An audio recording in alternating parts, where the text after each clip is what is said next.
Wake up, buy here, pay here people. It's a beautiful day. Go grab yourself another cup of joe and say hello to Jim and Michelle Rhodes on the Buy Here, Pay Here morning show. Take it away, you two.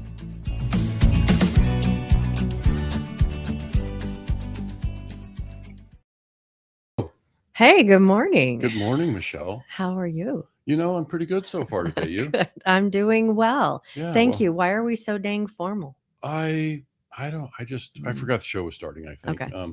Yeah, welcome folks. Happy Friday. Happy to be back here Yeah. with you on the Buy Here Pay Here Yeah, morning show. just There's been getting back from some travels. Yeah, I was invited to come and speak at the Houston IADA. My first time in Houston, aside from just passing through the airport, and in a while. I was glad to be there. Yeah. Got to see Crystal and Luis Aguayo from ScopeX Pros. You know, somebody we've worked with over the years, and they're friends, and we've worked with them. Yeah, colleagues, and just consummate professionals. And they came over to the event, but they were kind enough to pick me up at the airport. Came over to the event, and had a ticket for the thing. Wonderful event. Those guys do a really great job. You know, you see it on social media when they do their stuff. We're on their email list, and they kind of rotate speakers in there once a month. And I was pleased to be invited and really enjoyed my time. It's always fun to see people in the crowd that I've known for some time. We see these folks and new at faces conference, and too. new faces, and people that you meet at social media. So it was a really great time. Spoke about the subject of AI, but in particular, I was supposed to record it, and I forgot. Just in the haste of all the stuff. He was like, I was going to have it all set up, and then I got there, and people wanted to talk, and then it was just like I was introduced, and I was like, okay, well, I guess I'm doing this. Yeah, I just got wrapped up in chatting with everybody, and which is not a bad thing. No, for sure, it's not. I just had meant to capture it because it was an important conversation. I chose. And I told the audience, I said, this is one of three ways I could have gone with this topic. And I chose the one that I think is most personal and intimate, right? So that we could talk about it in the room, which we did. The feedback was excellent. The reaction in the room was excellent. Glad to have a chance to have that conversation. Yeah. We'll find ways to bring that back here. Well, and we are anticipating doing a series of 3 segments that we will release. Sure. Likely on Tech Watch, right. Which is a podcast that we have developed, and we haven't had its grand opening yet, but it will be happening very, very soon. Right. Yeah. Yeah. So again, thanks to Chris Donnelly and April Hansen for the invitation. Was glad to be down there with y'all, and was a quick turnaround trip, and now back in Oklahoma doing our thing. So we got a big subject for today, Michelle. This is a subject that has bounced around. It keeps coming up in our V8 meetings, and you see it on social media. And I think today I want to hit it right between the eyes. So we just jump in there and just get it. And just so you all know, I mean, I'll get to what that as we get talking about this subject. It's not about this or that. It's this and that. Yeah, it's both. You're right. Yeah, it's a good way to bring that up. I think so today we're talking about Recon, and in particular Recon Bottleneck. And most of what we're going to talk about here would apply for a retail business. It would apply for certainly our buy here, pay here, and lease here, pay here people, which is where we hear it. That you consistently hear dealers say, Recon is my bottleneck. They'll kind of be apologizing to meeting. My sales are slow, but my Recon's a problem. And so that's the thing we've been hearing. That's not a new thing. And it just happens that I come from a background where among the things I did in my time in ownership and management was to address some of this. And so for today, I brought some math to kind of illustrate for our viewers kind of what to really think about. And so in my description of the broadcast, I just said, look, it's kind of like when there's a dam in the river. We just got to go in there with some dynamite and blow it up. We got to clear the bottleneck. And that is, how many times we've had conversations about those things that I've heard myself, as it's like, if I could just get 2 more, 5 more, Mhm. 10 more. I mean, it's like it would change everything, but it's like it's taking too long Right. to get it. It's like, you look at we've been to dealers where it's like you look at their lot of Uh-huh. cars that are waiting for recon, and there's a lot of them Yeah. sitting there. Yeah. And I think And before we dive too deep into this, I'd like to back up even talk about my experience in 20 groups uh-huh. and in my experience, keep in mind when I first got in the car business in 95 as a salesperson, I was in the franchise world. Mhm. So in franchise world, you have a service department, sales Mhm. department, all Mhm. this stuff. And I moved into sales management. So there was direct interaction with the service department, Mhm. and then being involved in 20 groups, which included some franchise dealers. Mhm. It's really common. So let me just kind of paint this as a backdrop for our conversation today, because I think what happens is in the franchise world, it's common for, and especially let's break it down even further. If you're a franchise dealer who also has a buy here, pay here division, maybe it's a Mhm. separate building, Mhm. but it's a buy here, pay here satellite off of Mhm. the franchise world. Well, it's common for franchise people to want or even demand that all of the recon goes through their shop. Uh-huh. Okay, so if I'm a franchise dealer and I'm only selling X number of cars, I'm having trouble getting amount of gross on the new car side, which we Mhm. know happens, then I count on the revenue in my service department, Uh-huh. right? So I want that service there. And maybe I give the buy here, pay here a special rate. Maybe I don't. We've seen it. We've seen the gamut on that. But the main premise is that franchise dealers want that car to go through their shop. It's understandable, right? They would Mhm. want to keep that internally. And even if they pay themselves a high rate, they'd rather pay themselves than somebody else. Understood. Okay. Where it becomes a problem is when that policy starts to stunt our growth, our Ability. sales, our Yeah. ability to sell. Uh-huh. Is if in the same Mhm. breath, we're saying, well, we lost a tech, and so or we have a problem with some of our lifts, and so we're stacked up and we're running behind, and so our sales are Mhm. slow. Mhm. Well, that's just something that if you said it 1 month, I'd understand if it was a temporary thing. But if you find yourself saying it month after month after month, then it's time to relook at the whole process. And I think part of the breakdown here is it's a mindset. It's like a trap that Mhm. we get in our mind that says, we need to recondition our own cars because, one, we want some control. Mhm. Two, we know we're going to pay less in our own shop than we're going to pay externally. Mhm. True, there's truth to that. Let me tell you Mhm. what's also true. Missing sales cost you in a big way. Yeah, yeah, and the I get, most dealers that we've talked to, it's like that they're watching where pennies are going. Mhm. I mean, Yeah. they're watching those things, and so it's like, well, we should be able to do this and be able to keep our costs to this, and it's just like do we need to add another bay? Do we need to Mhm. be able to accommodate it? What I know we've put multiple dealers, we've helped multiple dealers start up their business, and not all of them have a Recon. And so this is kind of a hybrid of what it is that you did when you were a Mhm. dealer, and dealers that have a bay, that Right.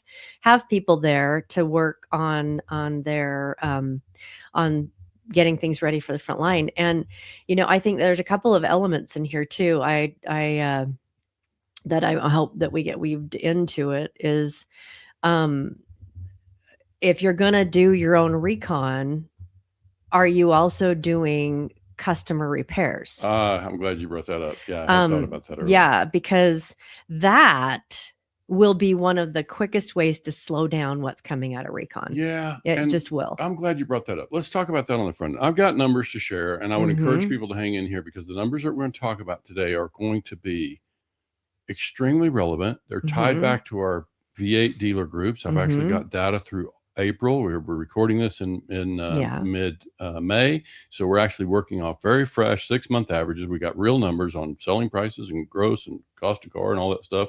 So we're going to get to some real numbers, but I think the relevant parts, and I'm glad you touched on that part, custom repairs. We meet dealers and they may have, I'll give you a quick example. They have a service department with 6 lifts, Mm-hmm. and they dedicate 2 of those to customer repair, Uh-huh. which is fine. That's better than what some might do, right? Yes, in theory, Right. In that's theory, what they have. But if right. they've got 2 cars up on lifts waiting for a part and someone's got an emergency, now it's spilling Yeah. into where Amen. It it's happens. just, it does. And And now, so it requires a pretty high level of consistency and knowing that it's a commitment to that policy. yeah, let's take the slow approach to this Okay. thing, because I think there's a couple of things that I don't recall that you and I've really broken these down in any kind of specificity in the podcast in the past. So let's get this stuff on record. Mhm. Like my own experience, I was a dealer myself for about 7 years, but outside of that, I also managed some operations, and Mhm. some were doing I've had dealerships where I did a complete overhaul of a Mhm. dealership that went from selling junk cars to selling quality cars in pretty good volume, and had a great customer service process and good collections. I mean, there's a story there, Mhm. and there's a recon element to that. Mhm. There's a dealership that I managed that had a franchise store at the center of it, and had Mhm. 4 buy here, pay here stores, all within about a 20-minute radius of the franchise store. Okay, so there was that experience. And that one, let's talk about for a minute, because when I arrived on the scene as a newly, hired general manager, they didn't expect me there. And you had 4 stores, and they all had their own little processes, right, Mhm. for how they did things. And that dealer did not mandate, it didn't require that the stuff came through the franchise service department. Okay. Okay. So they had a little bit of flexibility.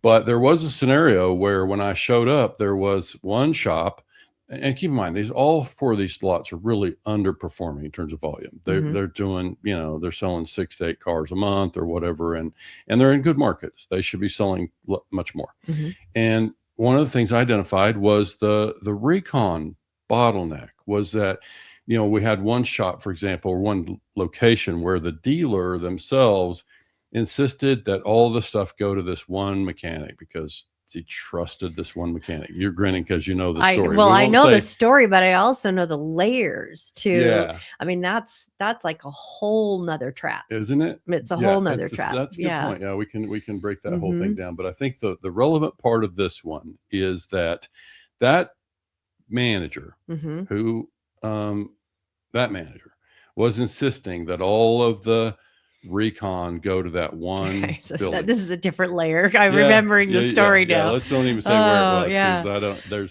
stories. There's angles here that are, and it's a whole different thing. Yeah. But the Recon part of this is I go to that building because one of my jobs is go in there, and first thing I want to do is go in and figure out where all the assets are. Where are the cars? Where are the stuff? Well, because that was what your job was to go through and make sure. So early on was my job was to kind of let's figure out where all the stuff is, assets and whatever, bank accounts and all the stuff. And in going through inventory lists and finding out that we have 20 cars in Recon as an example, and 14 of them are sitting at this one shop. And I go over there. Sitting. They're just sitting. So I go over there to this one shop, and there are cars that it's clearly been sitting there for weeks. Right? Yeah. There's easy ways, and you all know it's like if there's a lot of dust or there's a lot, they're just it was clear that they've been there for a while. Planted, like the tires have rot, they have dry rot, where they're sitting, whatever. It's like you could just tell these cars have been sitting. And the car, and then in the dealership, by the way, is underselling, right? They're definitely not selling much, and they're waiting on cars and this and that. Well, here's what can happen. So this is why I think it's important for us to tell the expanded version, because dealers have been there and they're going to hear this when I say the things like mechanics are going to come to them and say, an external mechanic, hey, I'd love to have your work. If I do you a special rate on labor, if I could get all your work. And dealers can fall into that trap. Hustle. Yeah. Well, dealers can fall into that. It's just that what you find is you can end up just like what this was, because that was the scenario here. This guy's got all these cars stacked up, and we're at their mercy. And what incentives do they have to turn our cars out any faster than all the other cars that are coming in? Unless we're just standing on top of them, breathing down their neck every day for cars, get me cars, and they're an independent shop, like so we have to have some incentive in that, right? To be able to, we have to have them, the shop, have some incentive. So I'm going to offer today some very specific ways to address that. But I think the main thing we're here to talk about today is the difference of internal versus external. Okay. Yes. So, and it has, I mean, it can work this and that.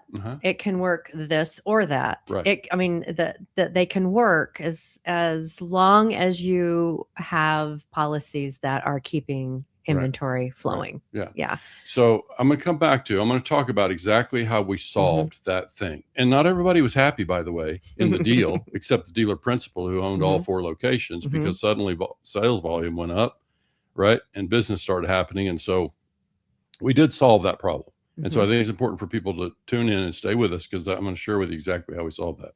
And I think this applies. It doesn't matter if you're a store selling 100 a month or selling 10 a month. The premise is the same. And so I think it can work for most anybody, buy here, pay here, or retail. Okay, so we'll come back to that. Another one that I worked with a dealer who was struggling with, that a small shop, didn't have a lot of lifts, didn't have a lot of techs, and they were dealing with customer repairs, right? They're dealing with higher mile cars. And so suddenly what can happen is, I'll just exaggerate it here, is suddenly you can find that you had a good month last month. You sold 35 cars and they're high mile cars. And now suddenly a lot of those customers are back in the shop needing help with this or that. And so suddenly you look up and your techs are busy handling customer stuff, which can be a limitation on sales, because suddenly we're not reconditioning our own inventory because we're wrapped up in customer repairs. Not a new problem, but it's like we have to have solutions, because if we can't afford to service the customers that we have and still sell cars, then that's obviously a problem we need to solve, right? And so this is what we're going to talk about today, also solve some of that. But I remember working with that particular dealer down south, and I said, if you were to just today make a policy that says customer repairs can go to an outside shop, it can be the choosing of the customer, to the choice of the customer, wherever it's convenient for them, somebody they know and trust. It can be a friend or family member, as long as they trust them. And now the dealer, I asked him, think about that customer repair. It's just a financial matter. It's an account matter. I'm going to support that customer after delivery, and I'm going to support them financially. Now, this will be true whether I'm doing side notes, whether I'm doing it as a goodwill repair, whether I'm doing it through a service contract or a warranty. It's all the same. It's like, it's a financial matter. I'm still supporting the customer, and I'm just getting out my paycheck and writing my checkbook and writing a check to be able to keep that customer happy, get their problem solved, and get them back on the road. So that's an uncomfortable thing for a lot of dealers to think about, because one, I'm going to go out and pay somebody else to do a water pump at $125 an hour, where I could do it myself. So this is the thing. Go ahead. I'm going to throw you a curveball. Please. Okay. Cause so if you had to choose between Recon and customer repairs with relationship in mind, which would you put where if you had 3 bays? I had 3 lifts. bays, yeah, with customer repairs, I would just have an advocate, as you and I have talked about. The repairs would all be done outside. The customer repairs would all be done where elsewhere. you're keeping the thread, the connecting thread to the dealership is through that customer advocate, which we've talked to, some dealers that we've worked with. They have them where they're there to help facilitate, getting the cars repaired. It's not that they're not going to sit in their lot, but they facilitate as in like, okay, so it's going to go here and we're going to get a check on it. And that they're keeping that kind of conversation going. So you're keeping that communication layer open. It's really a question of who turns the wrenches, who pays for it. And then back to the thing about, in your example, if I just have 3 lifts, look, if I tie up my lifts doing customer repairs, which I don't, let's not misunderstand me, folks. I'm going to take care of my customers. Oh, I'm absolutely. Oh, they're recommending going to you get take care taken of. care The of. customers are going to Yeah. be supported. Yeah. Okay. So this is not ignoring my customers. This is a matter of who turns the wrenches and how the money moves. Okay. Okay. So that's all it really Okay. is. I'm still taking care of the customer. In fact, I could probably make the case that my customer gets taken care of faster by me just saying, you pick a shop that's available that you trust, and we'll approve the thing. You know, there's a process where we can quickly approve it, and we're going to write the check, and you'll have your car fixed. And the other thing I like about that is if there's a problem with the car not being repaired right, that's between the customer and the shop. Now I'm just a lender. That's absolutely, because that's okay. Yeah. See? Yes. So, and it's different when it's outside of your shop. Then it does become a different balance on who's responsible for paying for this kind of thing. No, and I'm glad I want you to poke holes, because I know our dealers, I can imagine our V8 members listening to this. And when I have our meetings this month, they're going to want to poke holes in anything they heard me say here, because I'll share this recording with them, because I think it's central to what we do. But let me go a step further. If I choose to tie up my 3 bays with handling custom repairs all the time, I can end up with happy customers. But if I'm not still selling cars, I'm just going out of business slowly. I'm just going out of business. It's a question of what pace I'm going out of business. Because if I can't continue to produce sales and produce cash flow and profit, it means you have to buy a high mileage car that's ready for frontline, and that's not easy to find. Yeah, so you'll see the numbers when we get inside what dealers are spending on average to buy a car. It used to buy a heck of a car. Now it buys a high mile car with a lot of problems, and so they have a lot of recon problems. Yeah, I guess we can start to show this, but please help me remember to get back to those things that we touched on, because there are some other scenarios that we need to kind of wrap up. So let's look at scenario number 1. So this is just a PDF of a spreadsheet that I put together. I'll show the actual spreadsheet in just a minute. Okay. So for those not seeing the screen, if you're just listening by audio, this is actual data from our V8 dealer groups, and I chose to just reference the groups that have members of 100 to 500 accounts. Okay. So that's pretty representative. I meet a lot more dealers in that group than dealers with more than 500 accounts. Okay. So I think this is pretty representative of a typical, small market dealer, whatever, or small volume dealer. Average selling price, 14,801. This is not numbers that we're just pulling out of air because they sound good. This is the average selling price of the dealers that you're pooling. Correct. This is based on April data. Okay. The average acquired purchase cost, I have that in gray because I calculated that. We don't break that down. We have some data in there, but we don't show it in our summary. But what we do have is the average total recondition cost of $78.14 and an average reconditioning expense. This is both parts and labor. We don't ask them to separate it. In V8, we're simple. We want simple and fast. And so we want, so we've got $1,654 average recon. Again, I don't know how much is parts and labor. So I'm piecing together different things here to arrive at something meaningful for our conversation today.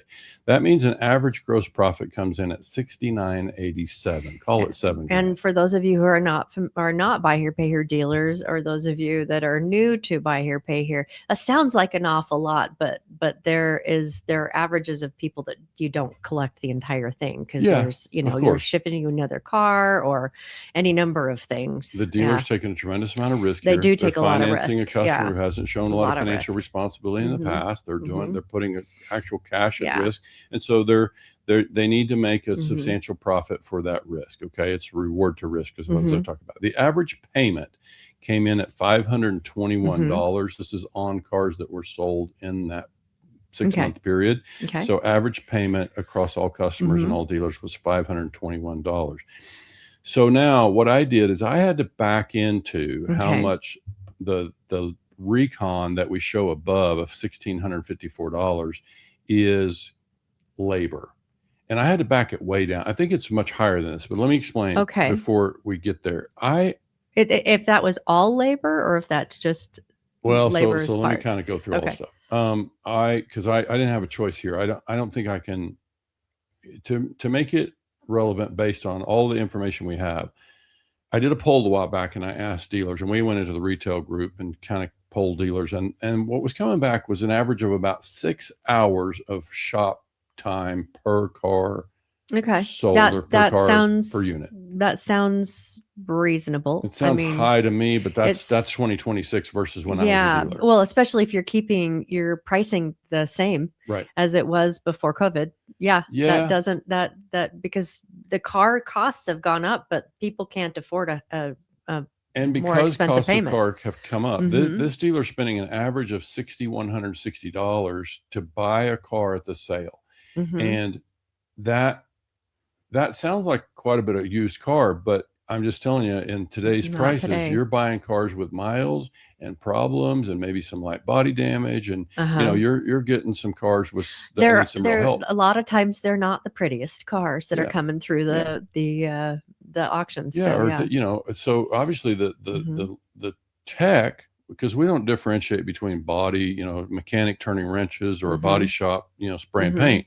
We're just labor, parts. That's all we're really looking at, is dump it Mhm. all in one bucket. But Mhm. if we have that and we say, and I back this down to say, okay, I had to back it down to how much would be if I use an internal labor rate of $50. It varies. It's Okay. all over the place with our Yeah. dealers. Yeah. But if you just use $50 for an internal labor rate, Okay. then I had to get that down to about $300 in order to say that was equivalent to about 6 hours. I needed to have that be about $300 of Okay. total labor. Okay. That All makes right. sense? So that would make then your Recon $1,300 of the parts. That's right. So that's what I came Okay. up with. All right. So yeah, parts is the Mhm. other, is the rest. So again, I have 6 labor hours. You can see their arrows pointing to this next. I'm going to show you the Okay. next slide, but I used $120 for an external labor rate. I Okay. don't know what it is, but it's, I it varies, but we know what we yeah. pay when we go Yeah. to a Yeah. mechanic locally Yeah. or whatever. So it's just, can be your Firestone. It could be your Mr. Muffler. It can be Uh-huh. Joe's Or Shady yeah. Garage. Uh-huh. Shade Tree Garage. Shade Tree. Yeah. Not It Shady can, Garage. yeah. Don't send your Yeah. car to Shady Well, Garage. if he does good work, it's, if he turns out the cars.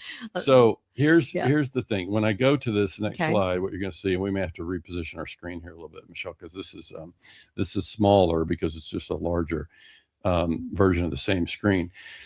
But I just ran a scenario that said, okay, if I could sell 3 more cars a month by sending vehicles to an outside shop.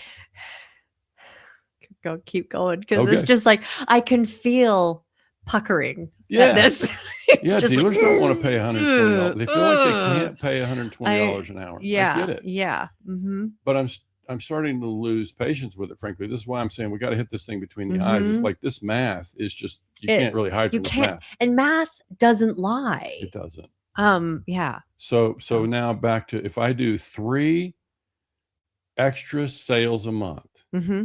doesn't matter what our volume is. Like, I just picked 3 units. I mean, you Yep. could go back in and say 10% increase, 5% increase in Mhm. sales. At 3 units, that is, let me get this expanded where I can see it better myself. That came to almost $21,000. Not surprising. We're at $7,000 a unit. We now have Mhm. $21,000 of additional gross profit in that month because we sold 3 extra cars. The additional payments at the $521 times Mhm. 3 more customers paying next month means we're going to bring in another $1,562 next month in payments that we Mhm. wouldn't have had we not sold those 3 Okay. cars. So, and here's the big one that you're coming to the next number. And Yeah. so, how much I spent, additional labor costs if you sent it out? How well, this much? is not even additional. This is total labor costs. Oh, I okay. spent, so see the arrows, Mhm. 3 additional units times 6 hours per unit Mhm. times $120 per hour at the external shop Mhm. means I shelled out another $2,160. More than you would have if it had been in house? No, That's total. total. Okay. So, and if it had been in house, You can cut that roughly in half. okay. So it's about 1 month's worth of payments for Yeah. those 3 units that Yeah. So you can think about profit, you can think about cash flow, but you can simply say, if dealers are saying my Recon, my shop is my bottleneck. Okay. So then you have to ask yourself, yeah. okay, why wouldn't we pay more externally? And I don't, maybe the shop is 45 minutes away. You Yeah. can sit down and add all these costs to what it takes extra to go Mhm. pay $120 an hour at the town over because they Mhm. can turn out 2 more cars a month. All Mhm. right.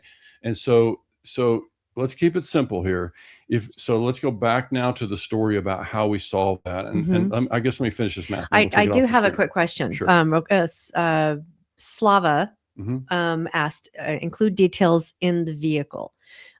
So I'm not sure exactly what it is that you mean by that, Slava, don't either. but it's, we do know that this is something they're buying at the auction for about 61, Yeah, that's a 60, separate $6,100. analysis. So we just lost the light. So it may just Now turn we're on. going mood Here, lighting. let's It's go. okay. Let's No. see if it- anyway, Okay. we have we now know that profit Mhm. return. If Mhm. I'm gonna spend an extra $2,000 in labor because these are cars that Yeah. I fixed elsewhere because my shop couldn't get to them. Yep. Okay. So I spent an extra $2,000 externally in labor to get Uh-huh. these 3 cars ready. Uh-huh. And now I brought in another $21,000 of gross profit. So that profit ROI is 970%. I'm getting 9 times more, almost 10 times more on my Mhm. money in gross profit if we want to measure it that way. Mhm. If we want to measure it in cash instead, yeah, you shelled out more Yeah. cash than you brought in. Yeah. I didn't even look at down payments and the sales on this. That's a Yeah. different thing. Yeah. But it takes about 1.4 months in car payments to recover the extra Yeah. labor that I put in. And this is also saying you don't have a floor plan. Yeah, Because if you have a floor plan, every car that's sitting is costing you even more money. Yeah. And so for a lot of people, if they're doing it in-house and they've got a floor plan that sucks, then it's sixes. Even if they don't have a floor plan, it's costing them money. It's Yeah. just a question. It's their Yeah. money versus the floor plan company's money, right? It's like it's their money. Yeah. That's the floor plan they have expense. Well, associated. it's just a different line item. That's Yeah, it. That's but they it. have You're still capital paying tied it. up. I can promise Yeah. you, when I went to that dealership Yeah. and there were 14 cars Mhm. sitting, and it was costing Yeah. somebody money for Yeah. those cars Oh, yeah. to sit there, Oh, right? yeah. And so Oh, yeah. that's why I'm saying it's we can stop sharing that and take that off the screen. But I think that's the relevant part that I wanted to have a chance to share. And I've got in spreadsheet, we can go into the actual spreadsheet and Mhm. change those numbers and change the math. But I think people have enough math, they have enough representation out here to see how they would do that Mhm. math for Mhm. themselves. But let me go back to the scenarios where let me tackle the one about the guy who I said, let's just write checks Mhm. for the customer work outside. Okay. Okay. So suddenly, because of that, the techs were happier. The And the morale ones thing was solved because Hey, and how many of you dealers out there have morale recognize that having a morale taking care of morale in Sure. your own shop, Right. that helps keep techs around for one thing. Yeah. Yeah. So why it's frustrating for a tech to be in the middle of Mhm. a car and maybe they got it up on the lift and they're Mhm. waiting for, whatever to Yeah. be delivered. And now they're being pulled off of that because they're being asked because there's a customer with a Mhm. problem. And obviously we're trying to make our customers happy. So we have to move a car off a lift that's Mhm. incapacitated and we have Yeah. to make the lift available. So techs can get frustrated and we Mhm. lose techs, right? So Mhm. this can be among the things that can be solved. But I can tell you back to that one dealer, what that one dealer told me Mhm. is my techs were thrilled when I Mhm. told them that we were shifting that policy and we're going to start doing customer work outside. Why? Because that meant they could focus on this. That meant they didn't have to be involved in the Yeah. heat cases or whatever the unhappy Yeah. customers and the pressurized And stuff. the calls, because Right. that is one thing. All the dealerships that we've gone and we've talked to people where they have their own lifts. Right. It's like dealing with customers' calls Right. too. It's like, Absolutely. where are we at? What's happening? You don't have that if they're just doing recon. If they're just doing recon, Yeah, and I'm you selling don't more have cars. that. Yeah, My cars Yeah. are ready. My front line gets full. I'm able to sell more cars. Now, yeah. you can end up like the Lynn Hickey Dodge where you sell so many cars you can't service them. So that's a story for another day. We talked about some of that. Oh, we did. We had some fun on the drive. Yeah, for this sure. weekend. So there's this a whole week. story we've touched on before about Oklahoma City dealer Lynn Hickey Dodge. You can look up. There's a little history out Mhm. there, but bottom line is you sell so many that you can't really support them, and we're not advocating that. We want to support these customers. So as I said, everything that we're talking about here Mhm. does not preclude providing excellent support to your customers. Yeah. I'm simply just saying that if we're so Mhm. locked in on this idea that we have to do the work in our shop because our labor rate is less and we want to save that money, we need to also allow for the fact that what's costing us Well, it's to like do you're that. what are they I'm gonna murder this, I'm sure, but it's like you're tripping over dollars to save pennies. I thought of that phrase Yeah. too. Yeah, Yeah. yeah. It's like so you're stepping over Yeah. something that is That's more really what's cost happening. effective That's to really what's save happening here. pennies. So I Yeah. think so let me go back to the thing about let's talk about that one dealership that had Mhm. 14 cars Mhm. stacked up. And Oh, that the dealer at that's the a shop. outside Yeah, shop. Okay, yeah. that's a whole nother can of worms. Yeah. But yes, So let me go. just tell you what happened. Uh-huh. I went in there as a general manager with the authority to do Mhm. this kind of stuff. And I Mhm. told the guy, I told that tech, he was a Mhm. business owner and had a full shop there. And I said, I need to get the keys to XYZ. I gave him a list of about 8 cars. I need to get the keys to about 8 cars. I'm taking them elsewhere. He was not happy. My understanding was I'm getting all the work. I said that understanding has been nullified. We're not doing that anymore. And Mhm. so I was able to pull those cars out, take Mhm. them elsewhere, and then we implemented with him what I had done, in other places, which was Yeah, I love this we're policy. taking it's It's a just great simple. policy. Everyone listen and It's take super notes because clean. yeah, So it's yeah. basically what we did is I just said, you're going to get 2 cars at a time. And when those cars are ready, you can have 2 more. Mhm. And he didn't love it. He didn't love it. But you know what? Why? Why didn't he love it? Well, you can answer. You Yeah, can guess what his it's answer would because be. it's like if you can get 2 cars done in 4 days, Yeah. you get 2 more cars. So there's another So, part. yeah. So if I can do this, so let's just pick Mhm. any Mhm. shade tree mechanic that's 45 Which minutes away. I love there's a shade tree back in Utah that I just loved Squirrel. them. So, yeah, the yeah. name is like that means something to me. Yeah. So, Yeah. yes. So it's like the idea here is that you tell the shop, Mhm. and again, I think it's best to pick an example where somebody clear across town. Mhm. There's somebody you're not using now. You go sit in there and you talk to them, say, hey, I want to start bringing you 2 cars. Mhm. I'm Joe's Used Cars. I want Mhm. to start bringing to you 2 cars at a time. Mhm. And we will have done an assessment. Mhm. And so when we bring them to you, we're just really asking you to either replace the water pump or we're just hiring you to do Yeah. a job, and we'll accept the responsibility. Mhm. If that doesn't fix the problem, we're not Mhm. going to be giving you a hard time. They need to know that, and they need to come to Yeah. trust that. Yeah. Because if I'm just hiring them, because what I'm really still doing is I'm still assessing the car at my shop. Uh-huh. I need somebody on my team who can give me a good, thorough assessment.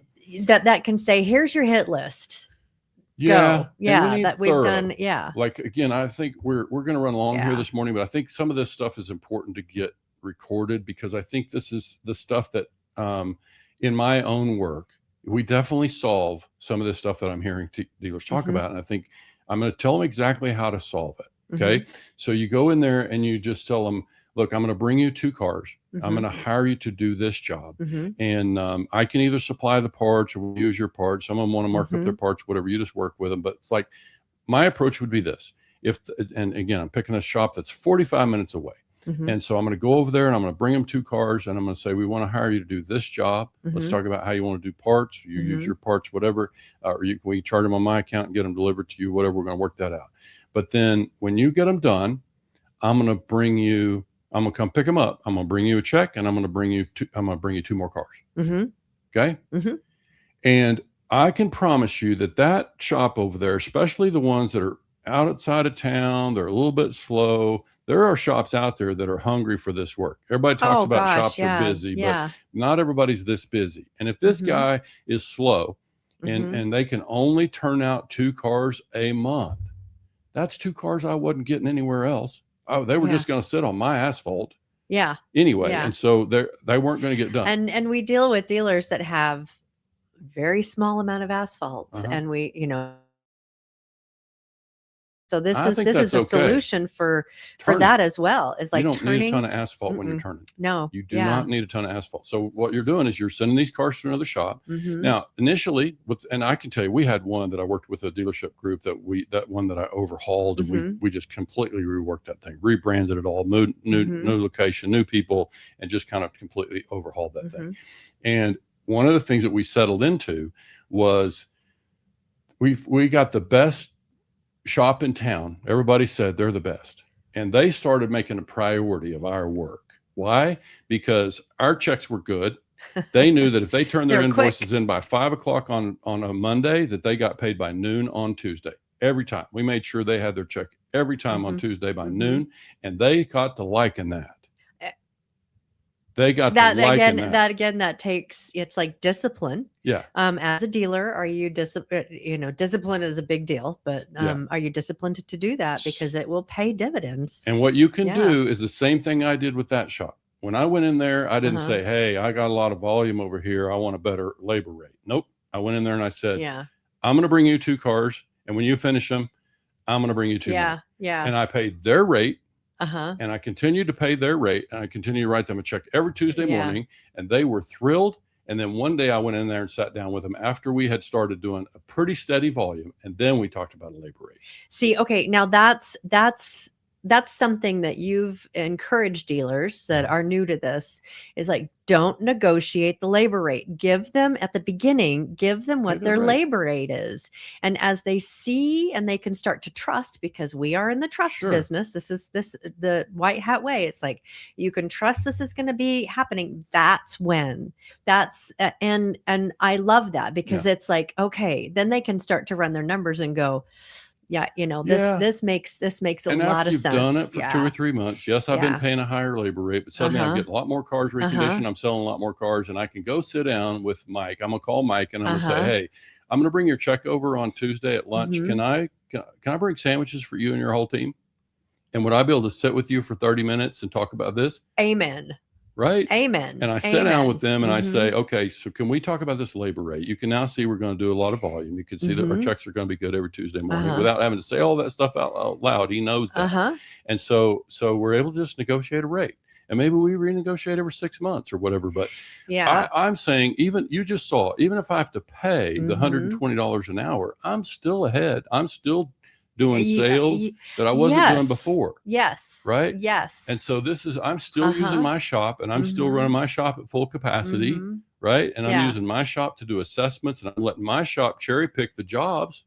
That makes the morale in my shop even better when they can say, okay, I'm going to work on these 4, in the next 2 days, and I'm going to pick the jobs, and I'm going to send these jobs that I don't like out to somebody else. They're thrilled. Your own shop is thrilled. So I think this is the part that we've touched on this here and there, but it's like, we just, this is a problem that's solvable.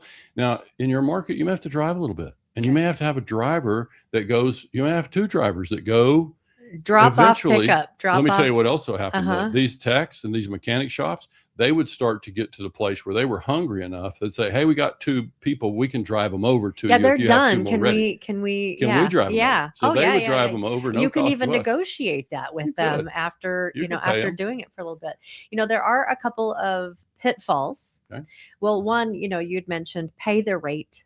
Don't negotiate at the beginning, because it is about building trust. Because there are like the one that was getting all of them. It's like, I'll give you this killer rate if I get all of them. Well, you could get that killer rate somewhere else after having that kind of track record. The other thing that we've seen, it doesn't happen all the time, but especially if you've got a GM or someone that's helping out a friend by giving them the business. Oh yeah.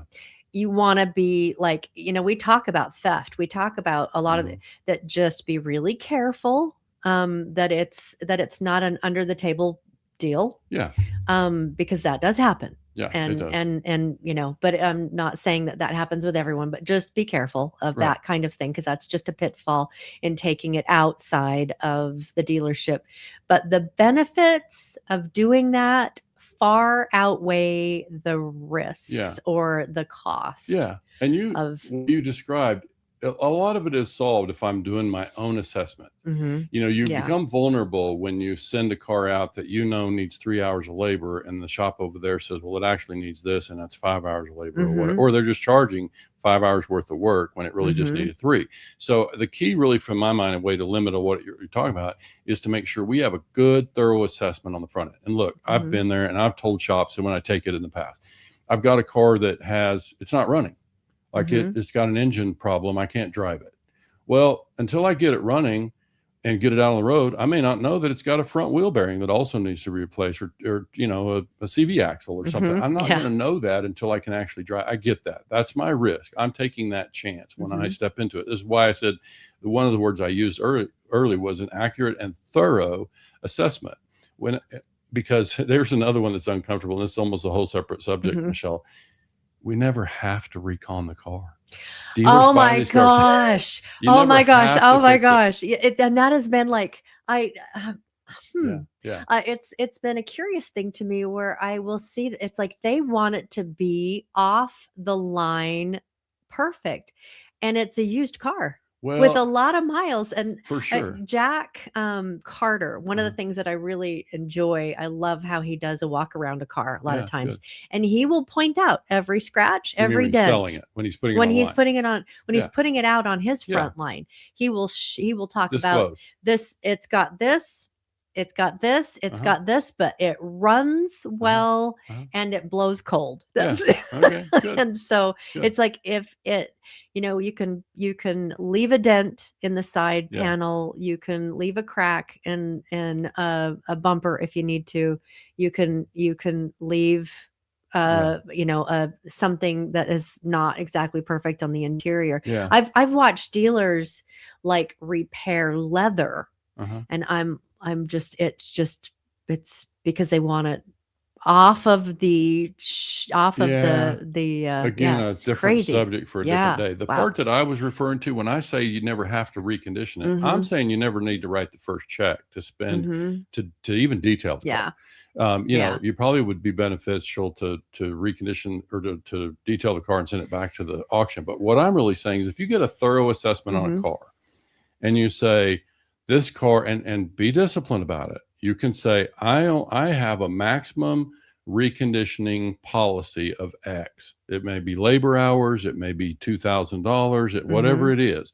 And if you do the checklist, a thorough checklist on this car, and it comes back in excess of that amount, Send you it can back. choose not to start. Yeah, you can send it back to You can the wholesale auction. it, Yeah. and you may lose $500, $800 in wholesaling that car, and you'll be money ahead. Take that cash and buy something. That's another one of those looking out further than your end of month or whatever. And listen, it's painful. I've been there, especially when Yeah. you're a smaller shop doing small volume. It's painful.